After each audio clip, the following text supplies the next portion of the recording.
हो चला आगाज रन का युग बदलने की तैयारी, जीत उसी की होगी जिसका संघर्ष होगा जारी।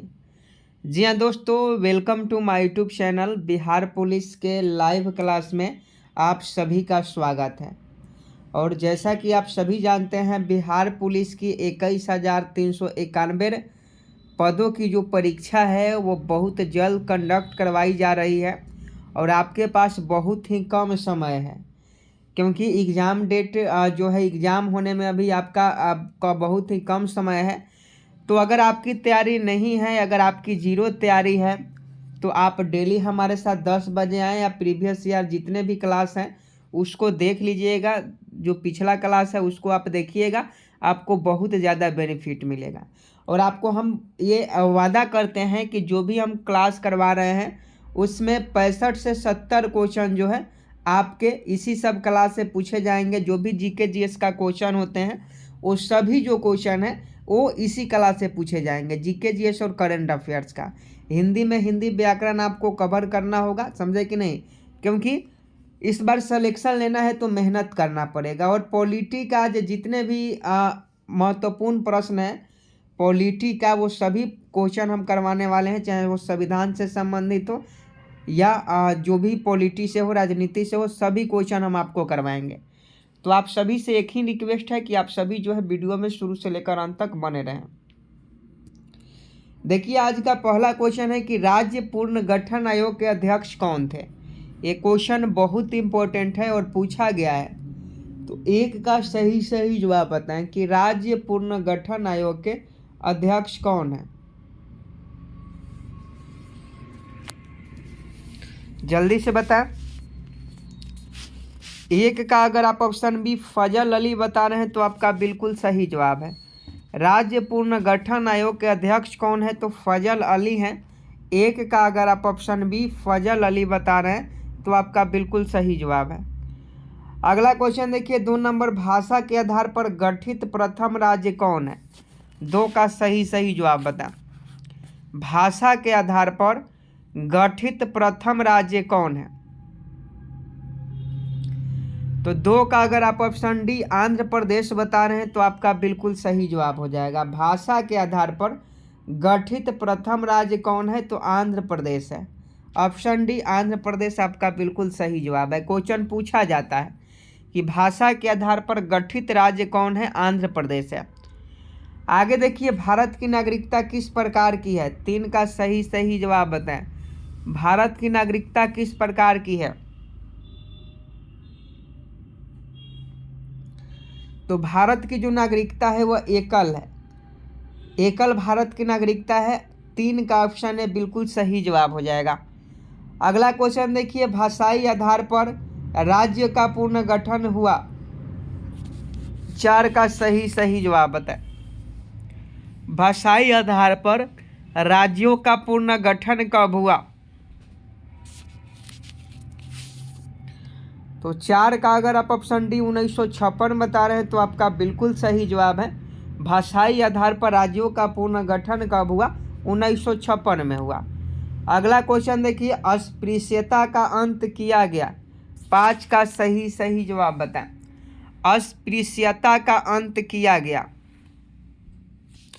अस्पृश्यता का मतलब होता है छुआछूत, तो अस्पृश्यता का अंत जो है ये आपका आर्टिकल 17 में किया गया। अनुच्छेद 17 अस्पृश्यता का अंत से संबंधित है। तो 5 का ऑप्शन डी बिल्कुल सही जवाब है। आगे देखिए, वर्तमान में मूल कर्तव्यों की संख्या कितनी है। 6 का सही सही जवाब बताएं। वर्तमान में मूल कर्तव्यों की संख्या कितनी है तो 11 आपका बिल्कुल सही जवाब हो जाएगा। वर्तमान में मूल कर्तव्यों की संख्या कितनी है तो 11 है। 11 आपका बिल्कुल सही जवाब है। 11 वर्तमान में मूल कर्तव्यों की संख्या है। आगे देखिए, 7 नंबर के किस संविधान संशोधन के द्वारा नागालैंड को राज्य बनाया गया। 7 का सही सही जवाब बताएं। किस संविधान संशोधन के द्वारा नागालैंड को राज्य बनाया गया तो 13वां संविधान संशोधन आपका बिल्कुल सही जवाब हो जाएगा। 13वां संविधान संशोधन के द्वारा नागालैंड को राज्य बनाया गया और नागालैंड की जो ऑफिशियल लैंग्वेज है वह आपका इंग्लिश है। आगे देखिए 8 नंबर के किस संविधान संशोधन के द्वारा गोवा को पूर्ण राज्य का दर्जा दिया गया? 8 का सही जवाब बता। किस संविधान संशोधन के द्वारा गोवा को पूर्ण राज्य का दर्जा दिया गया? तो 56वां संविधान संशोधन। 56वां संविधान संशोधन सही जवाब हो जाएगा। 56वां संविधान संशोधन के द्वारा गोवा को पूर्ण राज्य का दर्जा दिया गया। अगला क्वेश्चन देखिए, नागरिकता से संबंधित कानून किस देश के संविधान से लिया गया है? 9 का सही जवाब बताएं। नागरिकता से संबंधित कानून किस देश के संविधान से लिया गया है? तो इसका सही जवाब इंग्लैंड हो जाएगा। नागरिकता से संबंधित कानून इंग्लैंड देश के संविधान से लिया गया है। अगला क्वेश्चन देखिए 10 नंबर की भारतीय संविधान की संघीय व्यवस्था किस देश की संविधान से लिया गया है? 10 का सही जवाब बता। भारतीय संविधान की संघीय व्यवस्था किस देश की संविधान से लिया गया है? तो कनाडा से लिया गया है। कनाडा आपका बिल्कुल सही जवाब हो जाएगा। Canada will be right answer. अगला क्वेश्चन देखिए, शिक्षा का मौलिक अधिकार किस अनुच्छेद के तहत प्रदान किया गया है? 11 का सही जवाब बता। शिक्षा का मौलिक अधिकार किस अनुच्छेद के तहत प्रदान किया गया है?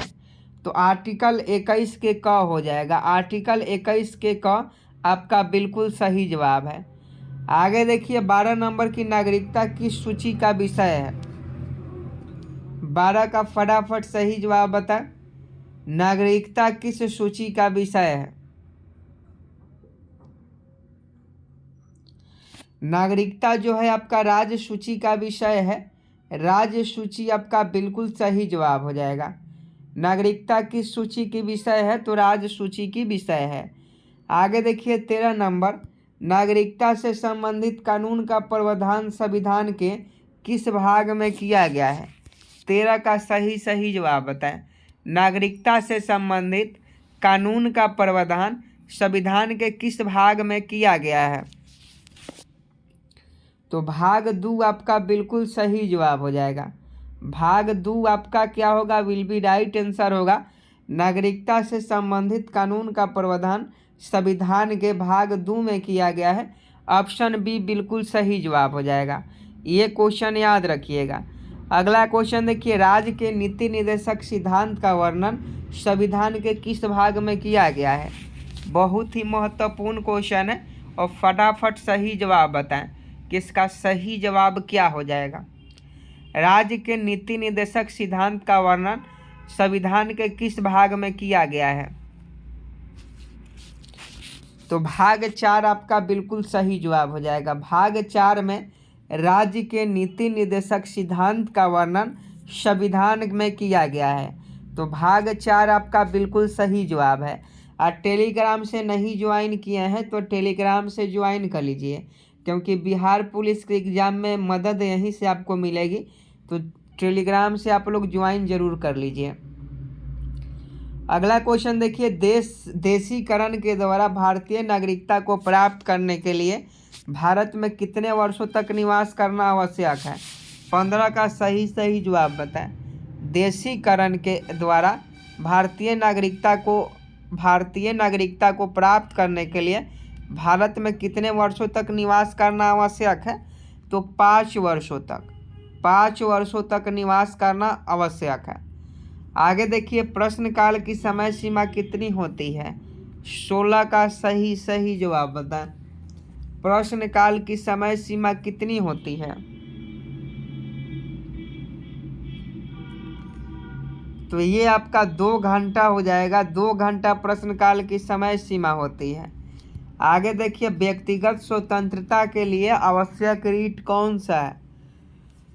व्यक्तिगत स्वतंत्रता के लिए आवश्यक रीट कौन सा है? तो ये आपका बंदी प्रत्यक्षीकरण है।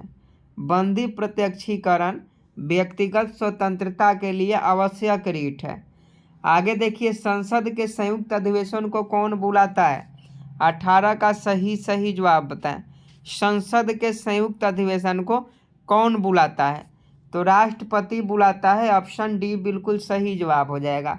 संसद के संयुक्त अधिवेशन को राष्ट्रपति बुलाता है। अगला क्वेश्चन देखिए, अनुच्छेद 32 के आधार पर सर्वोच्च न्यायालय कितने प्रकार का रिट जारी कर सकता है? 19 का सही जवाब बताएं। I am waiting for your answer. अनुच्छेद 32 के आधार पर सर्वोच्च न्यायालय कितने प्रकार का रिट जारी कर सकता है? तो 5 प्रकार का रिट जारी कर सकता है। आगे देखिए, संसद की संयुक्त अधिवेशन की अध्यक्षता कौन करता है? ये क्वेश्चन बहुत इंपॉर्टेंट है। तो आपको बता दें, संसद की संयुक्त अधिवेशन की जो बैठक है वो राष्ट्रपति बुलाता है, लेकिन उसकी अध्यक्षता लोकसभा अध्यक्ष ही करते हैं। तो ऑप्शन सी बिल्कुल सही जवाब है। आगे देखिए, भारत के मूल संविधान में कुल कितने मौलिक अधिकारों का प्रावधान किया गया है? तो यह आपका 7 बिल्कुल सही जवाब हो जाएगा। भारत के मूल संविधान में 7 मौलिक अधिकारों का जो है प्रावधान किया गया है। आगे देखिए, राज्य सूची में कुल कितने विषय हैं? राज्य सूची में कुल कितने विषय हैं? तो 61 विषय हैं। राज्य सूची में कितने विषय हैं? 61 विषय हैं। आगे देखिए, किस अनुच्छेद में प्रेस की स्वतंत्रता वर्णित है? तो आपको बता दें, 19 के 1 के क में प्रेस की स्वतंत्रता वर्णित है। आगे देखिए, चौथा स्तंभ के नाम से किसे जाना जाता है? सभी लोग जानते हैं कि चौथा स्तंभ के नाम से किसे जाना जाता है? तो ये प्रेस मीडिया को जाना जाता है। आगे देखिए, प्राण एवं दैहिक स्वतंत्रता का संरक्षण संविधान के किस अनुच्छेद में वर्णित है? प्राण एवं दैहिक स्वतंत्रता का संरक्षण संविधान के किस अनुच्छेद में वर्णित है? तो आर्टिकल 21 में वर्णित है। अगला क्वेश्चन देखिए, संघ सूची में कुल कितने विषय हैं? संघ सूची में आपका टोटल 100 विषय हैं। संघ सूची में 100 विषय हैं। आगे देखिए, भारतीय संविधान में मौलिक अधिकार किस देश के संविधान से लिया गया है? तो फटाफट बताएंगे कि भारतीय संविधान में मौलिक अधिकार किस देश के संविधान से लिया गया है? तो यूएसए के संविधान से लिया गया है, याद रखिएगा। आगे देखिए, भारतीय संविधान में विधि के द्वारा स्थापित प्रक्रिया किस देश के संविधान से लिया गया है? 2 ही ऑप्शन है, इंग्लैंड या जापान। फटाफट बताएं कि भारतीय संविधान में विधि के द्वारा स्थापित प्रक्रिया किस देश के संविधान से लिया गया है? तो जापान देश के संविधान से लिया गया है। आगे देखिए, 19 नंबर, मूल कर्तव्य से संबंधित प्रावधान किस देश के संविधान से लिया गया है? मूल कर्तव्य से संबंधित प्रावधान किस देश के संविधान से लिया गया है? तो इसका सही जवाब क्या हो जाएगा? तो इसका सही जवाब देख लीजिए, ये 29 है। 19 मिस्टेक से टाइपिंग है, यहाँ 29 होना चाहिए था। तो इसका सही जवाब पूर्व सोवियत संघ हो जाएगा। मूल कर्तव्य से संबंधित प्रावधान सोवियत संघ से लिया गया है। आगे देखिए, भारतीय संविधान के किस भाग में निर्वाचन का उपबंध किया गया है? जल्दी से बताएं। तो भाग 15 बता रहे हैं, तो आपका बिल्कुल सही जवाब है भाग 15 विल बी राइट आंसर। अगला क्वेश्चन देखिए, संसद भवन का डिजाइन किसने किया था? तो संसद भवन का डिजाइन जो था सर हर्बर्ट बेकर और एडवर्ड लुटियंस ने दोनों मिलकर तैयार किया था। तो ऑप्शन डी बिल्कुल सही जवाब है।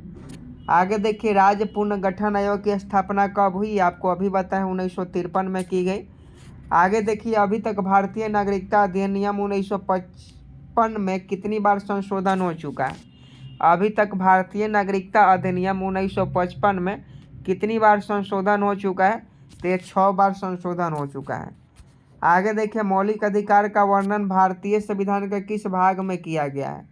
तो इसका सही जवाब भाग 3 हो जाएगा। मौलिक अधिकार का वर्णन भारतीय संविधान के भाग 3 में किया गया है।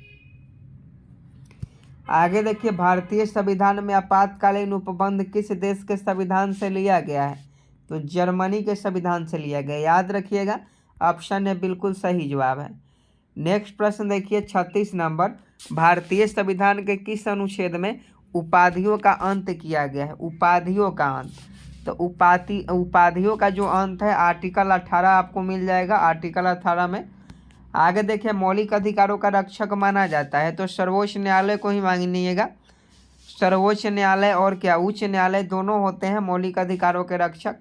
आगे देखिए, मौलिक अधिकारों का निलंबन कौन कर सकता है? मौलिक अधिकारों का निलंबन कौन कर सकता है? तो राष्ट्रपति आपातकालीन स्थिति में कर सकते हैं। आगे देखिए, शिक्षा का मौलिक अधिकार कब पूरे भारत में लागू किया गया? तो ये सभी लोग जानते हैं 1 अप्रैल 2010 को। 1 अप्रैल 2010 को शिक्षा का मौलिक अधिकार सब माने पूरे भारत में लागू किया गया। ये क्वेश्चन बहुत इंपॉर्टेंट है और 1 नंबर का है, स्टार आप लगा लीजिएगा। कि किस संविधान संशोधन के द्वारा संपत्ति के अधिकार को मूल अधिकार की श्रेणी से हटाकर विधिक अधिकार में रखा गया? तो ये 44वां संविधान संशोधन, ये बहुत बार पूछा गया है, दरोगा से लेकर बीपीएससी तक ये क्वेश्चन पूछा गया है। आज का लास्ट प्रश्न है कि समवर्ती सूची में कितने विषय हैं? होमवर्क का क्वेश्चन है। जितने भी हमारे दोस्त देख रहे हैं बिहार पुलिस के, वो सभी इस प्रश्न का सही जवाब बताएंगे। मिलते हैं नेक्स्ट वीडियो में, तब तक के लिए जय हिंद जय भारत।